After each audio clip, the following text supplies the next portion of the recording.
ओम शांति। आज हम 14 सितंबर 2022 की साकार मुरली सुनेंगे। मुरली का मुख्य हेडिंग है, मीठे बच्चे, यह रावण की शोक वाटिका है जिसमें सब दुखी है।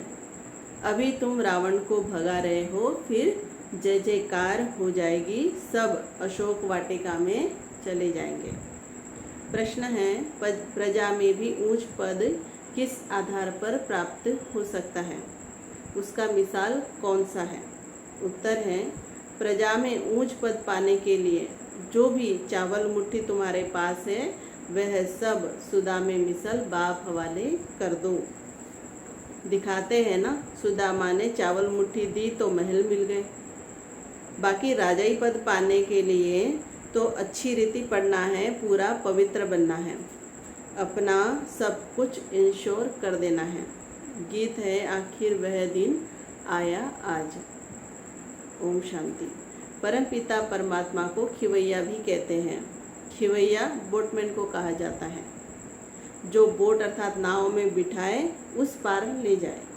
तो बाप खिवैया है, उस पार ले जाने वाला।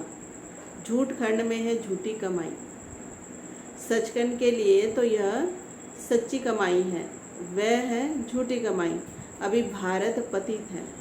भारत भी कितना बड़ा है, दुनिया भी कितनी बड़ी है। बच्चों की बुद्धि में रहता है, पुरानी दुनिया में पुराना भारत है। कल का भारत अथवा कल की दुनिया क्या होगी तुम जानते हो। अभी कितने मनुष्य हैं, कितने खंड है, कल जरूर भारत ही होगा, दैवी राज्य होगा, सोने की द्वारिका होगी। गोया भारत में कृष्णपुरी होगी, लंका नहीं होगी। सारी लंका सोने की नहीं बनती है, भारत सोने का बन जाता है। लंका अर्थात रावण राज्य खत्म हो जाता है, भारत द्वारिका बन जाता है, जिसको कृष्णपुरी कहते हैं। द्वारिका होती है भारत में, भारत सोने का हो जाता है। द्वारिका भी एक राजधानी होती है। कहते हैं जमुना नदी पर देहली परिस्थान था, श्री लक्ष्मी नारायण जहाँ रहते थे। द्वारिका में फिर दूसरी राजधानी होती है। द्वारिका में जब राज्य होता है तब लक्ष्मी नारायण नहीं होते, वहाँ फिर दूसरा राज्य होता है। कैपिटल जमुना का किनारा है, वहाँ फिर दूसरी राजाई नहीं रहती।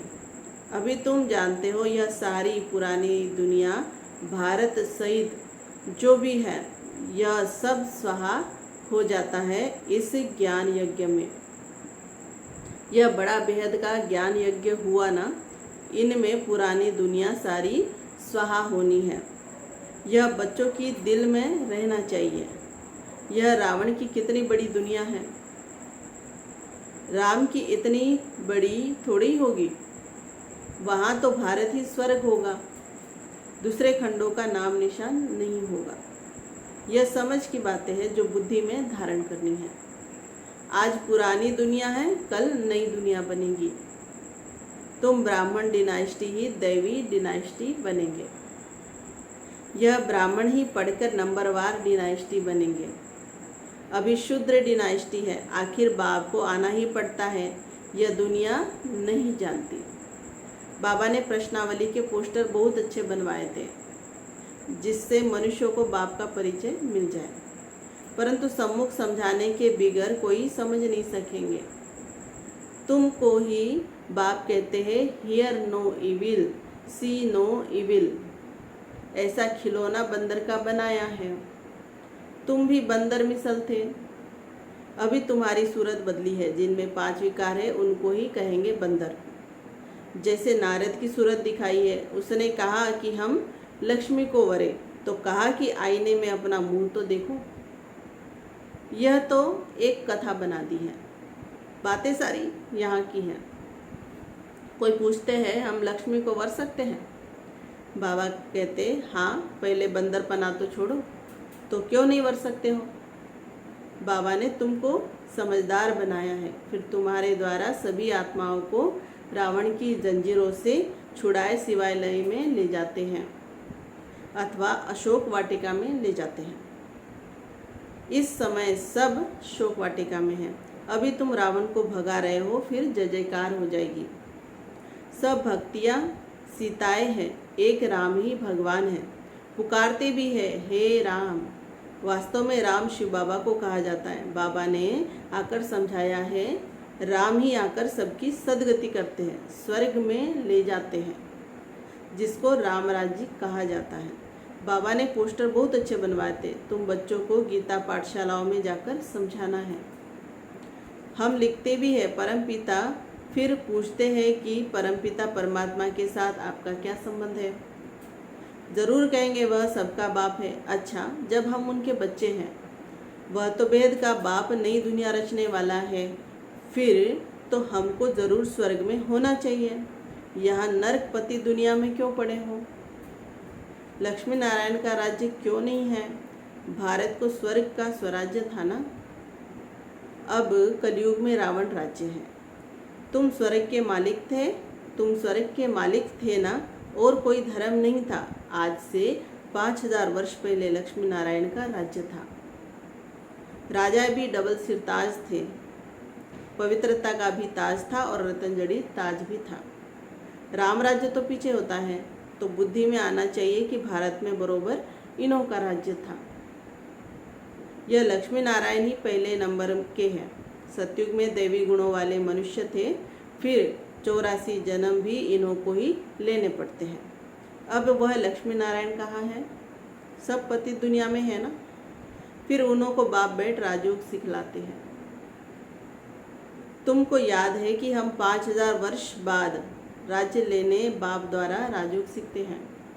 आधा कल्प सुख का राज्य करते हैं, फिर आधा कल्प रावण राज्य में दुख का राज्य होता है। अभी हम फिर से पढ़ रहे हैं। हर 5000 वर्ष बाद भगवान बाप आकर पढ़ाते हैं। भगवानुवाच, कौन सा भगवान?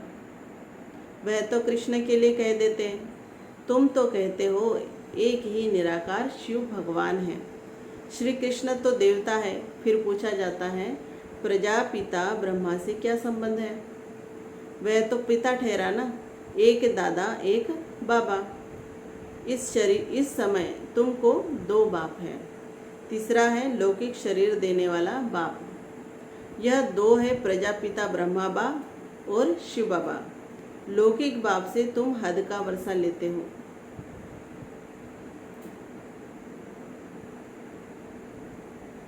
अब पारलौकिक बाप कहते हैं, मेरे से बेहद का वर्षा लो। परमपिता परमात्मा आकर पतितों को पावन बनाते हैं और राज्य करने लायक बनाते हैं। तीसरा प्रश्न फिर पूछा जाता है कि गीता का भगवान कौन? मनुष्य तो कह देते हैं श्री कृष्ण। तुम कहते हो कृष्ण गीता का भगवान है नहीं। प्रजापिता ब्रह्मा को भी भगवान नहीं कहा जाता है। शिव को ही भगवान कहेंगे, क्योंकि वह है निराकार और यह प्रजापिता ब्रह्मा है साकार। तो भगवान एक शिव ही ठहरा, यह भी बाबा ने समझाया है। तुम शिव शक्तियाँ हो, सेना भी हो। तुम विकारों को छोड़ निर्विकारी पावन बन अपना राज्य लेती हो। फिर यह रावण राज्य खत्म हो जाएगा। अभी तुम अपनी राजधानी स्थापन कर रहे हो, कल इनके मालिक बनेंगे। लक्ष्मी नारायण को राज्य किसने दिया? हम कहेंगे इन्हों को राज्य देने वाला परमपिता परमात्मा शिव है, जो अब दे रहे हैं। शिव बाबा कहते हैं, आगे भी हमने तुमको राज्य दिया था, अब फिर सिखला रहा हूँ। यह सब खत्म हो जाएगा, पावन दुनिया स्थापन हो जाएगी। फिर तुम वहाँ सोने हीरो के महल बनाएंगे, राज्य करेंगे। तुम्हारी एम ऑब्जेक्ट ही यह है। सो हम लक्ष्मी नारायण बन रहे हैं। यह है ऊंचते ऊंच पद। इन्हों को किसने पढ़ाया? जरूर ऊंचते ऊंच बाप ने ही पढ़ाया है। अब फिर से राजयोग सीखते हैं, जो फिर भविष्य में यह पद पाएंगे, ततत्वम। इतने में सब धर्म खत्म हो जाएंगे। ब्रह्मा द्वारा दैवी धर्म की स्थापना, शंकर द्वारा पुरानी दुनिया का विनाश, फिर विष्णु द्वारा पालना। लक्ष्मी नारायण फिर पालना करेंगे। यह समझने की बातें हैं। तुम्हारी जो जीवन है, इनको अमूल्य कहा जाता है। शिव बाबा द्वारा तुम्हें यह लॉटरी मिलती है। रेस में जो पहला नंबर आता है, उनको बड़ा इनाम मिलता है। तो यह लक्ष्मी नारायण पहले नंबर में है। इन्हों की दौड़ी तुमसे जास्ती है। पहले नंबर में है ब्रह्मा, फिर सरस्वती। इनको योग बल की दौड़ी कहा जाता है। बाबा ने समझाया है, सतयुग में पहले लक्ष्मी नारायण, सतयुग में पहले लक्ष्मी फिर नारायण कहेंगे। यहाँ तो सरस्वती ब्रह्मा की बेटी है, इसलिए सरस्वती ब्रह्मा नहीं कहेंगे, पहले ब्रह्मा फिर उनकी बेटी सरस्वती, जगत पिता और जगत माता कहेंगे। यह स्त्री पुरुष तो हो न सके, यह फिर जब सतयुग में जाएंगे तब नाम बदल जाएगा। पहले लक्ष्मी फिर नारायण, यहाँ पहले ब्रह्मा फिर सरस्वती है, क्योंकि बेटी है ना। अभी तुम जानते हो हम मनुष्य से देवता बनते हैं। जितना जास्ती पुरुषार्थ करेंगे उतना ऊंच पद मिलेगा। तुम जैसे बेगर टू प्रिंस बन रहे हो। अच्छी रीति पढ़ाई पढ़ेंगे तो राजा बनेंगे, अच्छी रीति नहीं पढ़ेंगे, पवित्र नहीं रहेंगे तो राजाई भी नहीं पाएंगे। शिव बाबा तो राजाई का वर्षा देते हैं। अगर कोई राजाई नहीं लेते हैं, पवित्र नहीं बनते हैं तो प्रजा में चले जाते हैं। अच्छा, प्रजा में भी नंबरवार है। कोई पूछते हैं प्रजा में हम उच्च पद कैसे पाएं, फिर मिसाल समझाया जाता है सुदामा का। चावल मुट्ठी दी तो महल मिल गए। यहाँ जो चावल मुट्ठी देते हैं तो 21 जन्म के लिए महल मिल जाते हैं। यह है इंश्योरेंस। हर एक अपने को इंश्योर करते हैं भगवान के पास। ईश्वर अर्थ गरीबों को देते हैं। कोई अन्न देते, कोई धन देते, कोई फिर मकान बनाकर देते हैं। धर्माऊ जरूर कुछ न कुछ निकालते रहते हैं, क्योंकि पाप बहुत करते हैं, इसलिए दान पुण्य करते हैं। तो गोया इंश्योर किया ना, दान पुण्य अनुसार दूसरे जन्म में अच्छे घर में जन्म मिलता है। समझो किसने हॉस्पिटल बनाई होगी तो दूसरे जन्म में रोगी कम होगा। कोई ने यूनिवर्सिटी बनाई होगी तो दूसरे जन्म में उनका फल मिलेगा। पढ़ेगा बहुत अच्छा, वह हुआ इनडायरेक्ट दान पुण्य करना। अभी तो बाप डायरेक्ट कहते हैं कि जितना इंश्योर करेंगे 21 जन्मों के लिए तुमको भविष्य में मिलेगा। फिर जितना करो, बाप तो दाता है, शिव बाबा तुम्हारा क्या करेगा। वह तो कहते हैं सब कुछ बच्चों के लिए है। मनुष्य दान गरीबों को करते हैं तो ईश्वर द्वारा उनको फल मिलता है। यहाँ भी शिव बाबा कहते हैं तुम मुट्ठी देते हो तो नई दुनिया में तुम्हें 21 जन्मों के लिए फल मिलेगा। चाहे सूर्यवंशी राजाई, चाहे चंद्रवंशी राजाई लो, चाहे शाहूकार प्रजा बनो, चाहे गरीब प्रजा बनो, श्रीमत तुमको मिलती रहती है, जिससे तुम श्रेष्ठ राजा रानी बनेंगे या तो प्रजा। सो तो साक्षी होकर देखते रहते हो। बाप कहते हैं तुमको जो चाहे सो लो। इनको इंश्योर मैग्नेट कहा जाता है। यह है गुप्त। अभी तुम जानते हो बाबा सम्मुख आया हुआ है तो हमको 21 जन्मों का वर्षा देते हैं। जितना इंश्योर करेंगे, बाबा कहते हैं हमारा बनेंगे तो तुम्हारा हक है राजाई लेना। बाप का कैसे बनते हैं? कहते हैं बाबा हमारे पास यह है। बाप का कैसे बनते हैं? कहते हैं बाबा हमारे पास यह है। बाप कहते हैं तुम तो कहते हो ना यह सब ईश्वर ने दिया है, बस ऐसा नहीं समझो यह मेरा है। अपना ममत्व नहीं रखो। ममत्व रखेंगे तो राजाई नहीं मिलेगी। गृहस्थ व्यवहार में रहते श्रीमत पर चलो तो ममत्व नहीं रहेगा। तुम्हारी तो गारंटी थी ना बाबा आप आएंगे तो हम आपके बन जाएंगे। मेरे तो एक आप ही हो।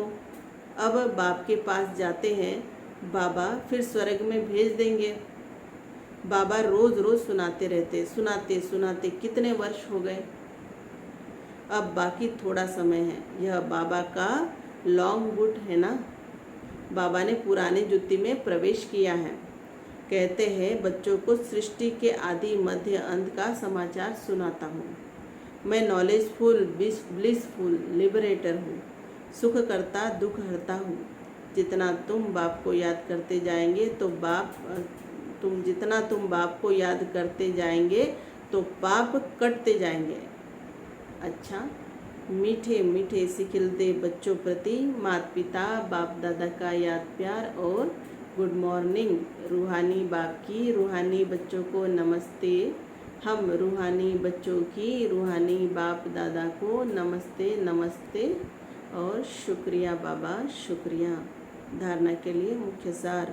पहली पॉइंट है, राजाई पद लेने के लिए पूरा श्रीमत पर चलना है, किसी भी चीज़ में ममत्व नहीं रखना है। मेरा तो एक बाप, यही पाठ पक्का करना है। दूसरी पॉइंट है, hear no evil, see no evil, talk no evil. बाप के इस डायरेक्शन पर चल मंदिर लायक बनना है। वरदान है, कंट्रोलिंग पावर द्वारा स्व को कंट्रोल कर फुल स्टॉप लगाने वाले सदा समर्थ आत्मा भव। बिंदु स्वरूप बाप और बिंदु स्वरूप आत्मा दोनों की स्मृति फुल स्टॉप अर्थात बिंदु लगाने में समर्थ बना देती है। समर्थ आत्मा के पास स्व के ऊपर कंट्रोल करने की कंट्रोलिंग पावर होती है। वह दूसरों को कंट्रोल नहीं करते, लेकिन स्व पर कंट्रोल रख परिवर्तन शक्ति को कार्य में लगाते हैं। उनमें रॉन्ग को राइट करने की शक्ति होती है। वह कभी ऐसे नहीं कहते कि क्या मुझे ही मरना है, मुझे ही सहन करना है।